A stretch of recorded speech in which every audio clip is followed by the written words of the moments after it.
Decided to do a little video on this 1980 Toyota Cressida. It was original with a 4M and an automatic. It was swapped to a 2JZ and a 5-speed. Car was painted a couple years ago and it sat. The swap wasn't really ever finished. And the original plan was to pull the motor, repaint the bay, finish the motor up, paint it up nice, put it back in. Then it became a full-blown Resto. We looked inside the cowl panel, saw some rust we didn't like. Long story short, we ended up cutting the whole cowl panel off in a few pieces to try to attack as much rust as we can. This one looks like a big pain in the ass because that's the inlet for the blower motor. And don't judge the booger welds. Don't judge the booger welds. Some minor pinholes in the middle. And this is another patch panel that's here. Please don't mind the welds. That's not final. We had a little problem with the welder. Surprisingly for a New York car all its life, 37 years old, the car is a lot more solid than one would think. I mean, there was some minor pinholes down here, some surface rust. Most of it's been ground off on this side.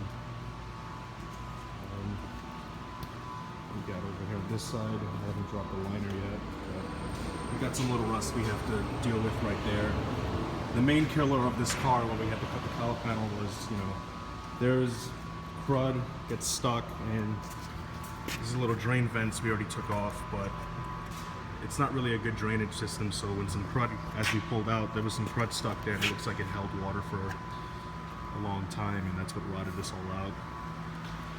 Pulled the windshield. Surprisingly, there's just some minor surface rust here. We do have to patch this little piece here, but it shouldn't be too hard. And the whole dash and everything's been taken out. All the rebar, just to try to get a good idea of what everything looks like. But so far so good inside.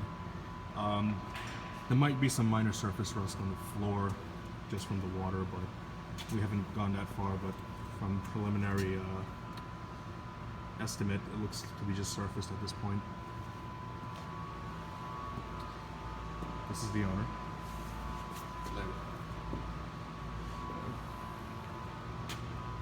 And I hope to update this as we go. We should have really taken some better pictures and videos before we started cutting everything apart, but oh well.